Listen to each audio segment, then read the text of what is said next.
Hello viewers, আশা করছি সকলে ভালো আছেন।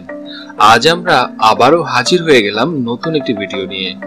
আমাদের আজকের ভিডিওটি স্বপ্ননগরী ইতালি।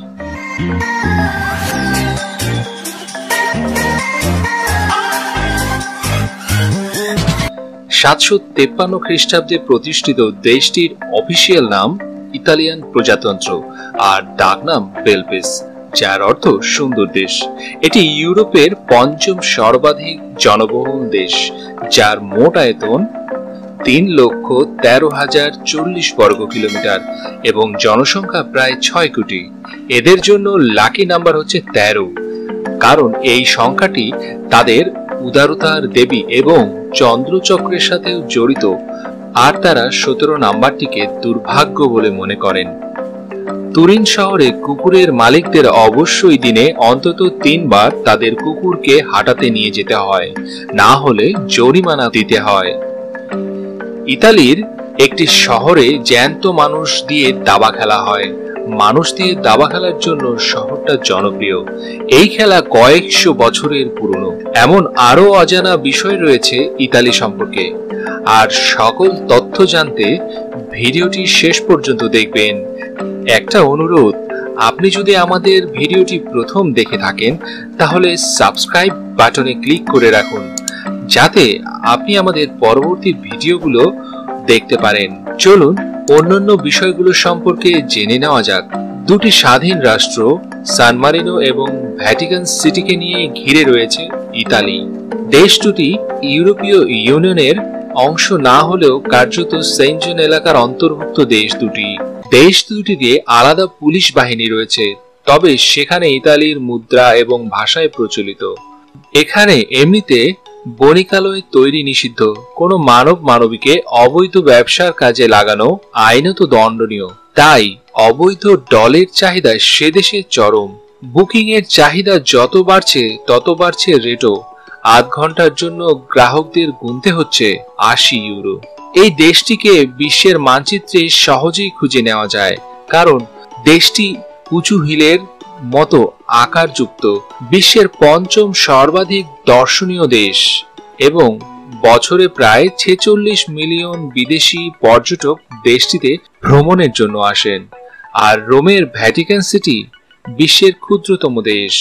ইতালির 1/3 লোক 1348 সালের মহামারীতে প্রাণ হারায়।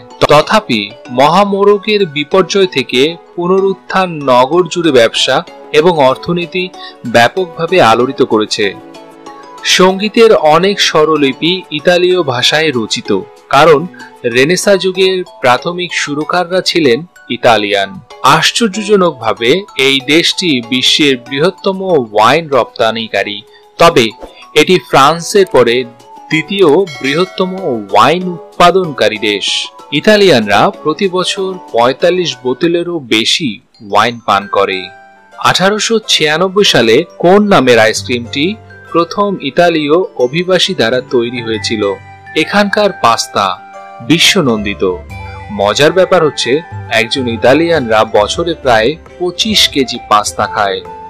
আপনি দেশটিতে কমপক্ষে 200 আকৃতির পাস্তা খুঁজে পাবেন।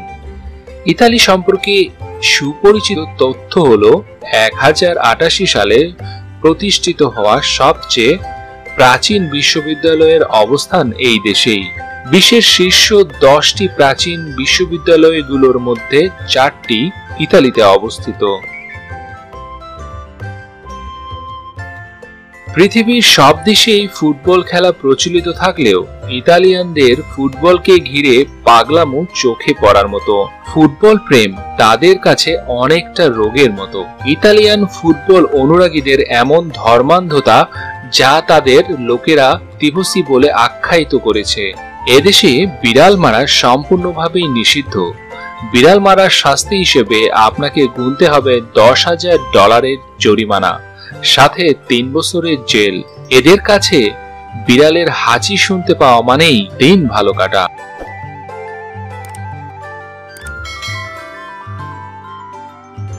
খারাপ নজর থেকে নিজেদের রক্ষার জন্য ইতালিয়ানরা একটি জলের পাত্রে কয়েক ফোঁটা অলিভ অয়েল ফেলে রাখে, পুরুষদের পৌরুষত্বে যেন নজর না লাগে, তাই তারা পর্ণতা বীজ পরিধান করেন। ধরুন আপনি ইতালিতে ভ্রমণের জন্য গেছেন। আপনি যদি অবিবাহিত হন, কেউ মেঝে পরিষ্কার সময় ঝাড়ুটিকে আপনার পা স্পর্শ করতে দিবেন না। তারা মনে করে ঝাড়ু পায়ে লাগা অভিশাপ, আর এজন্য সারা জীবন অবিবাহিত হয়েই কাটাতে হয়। এরা বাড়িতে পাখি পোষে না, কারণ তারা মনে করেন পাখির উপস্থিতি তাদের জন্য দুর্ভাগ্য বয়ে আনবে। এমনকি তারা আঁকা ছবি পর্যন্ত ঘরে রাখে না, কারণ তারা ভাবে যে পাখিরা তাদের চোখ ও পালক দিয়ে অভিশাপ দিতে পারে। ইতালিতে অপরাধের মাত্রা অনেক বেশি, তাই এই অপরাধীরা দেশের অর্থনীতিতে বিভিন্নভাবে প্রভাব ফেলে। দুবাইয়ের মতো ইতালির পুলিশও তাদের দামি গাড়ির ব্যবহারের জন্য জনপ্রিয়। বিশ্বের দামি দামি সকল গাড়ি ইতালির পুলিশ ব্যবহার করে, যেমনটি ল্যাম্বরগিনি। ইতালির আরো একটি শহর মিলান তার ফ্যাশন এবং ডিজাইনের জন্য প্রসিদ্ধ, তাই একে আবার বিশ্বের ফ্যাশন এবং ডিজাইন ক্যাপিটালও বলা হয়। তবে এই শহরের পরিচয় ফুটবলের জন্যও রয়েছে। নাম করা সকল ফুটবলের মাঠ এবং ফুটবল দল, যেমন ইন্টার মিলান, এসি মিলান, এই শহরেই 2000 সালের দিকে বিশ্বের দ্বিতীয় সবচেয়ে স্বাস্থ্য পরিষেবার জন্য ইতালি বিখ্যাত ছিল। ফলে ইতালিদের মেয়েদের সম্ভাব্য আয়ুকাল 85 বছর এবং ছেলেদের 80 বছর। কিন্তু বর্তমানে সারা বিশ্বের যে মহামারী করোনা ভাইরাস ছড়িয়েছে, উন্নত চিকিৎসা ব্যবস্থা থাকা সত্ত্বেও এখন পর্যন্ত তৃতীয় সবচেয়ে বেশি মানুষ মারা গিয়েছে এই ইতালিতে। ভিউয়ার্স, আজ এখানেই শেষ করছি। ভিডিওটি কেমন লাগলো তা অবশ্যই কিন্তু কমেন্ট করে জানাবেন। আবার দেখা হবে নতুন কোনো ভিডিও নিয়ে। আর এমন ভিডিও সবার আগে পেতে সাবস্ক্রাইব করুন আমাদের চ্যানেলকে। সে পর্যন্ত সবাই ভালো থাকবেন। ধন্যবাদ।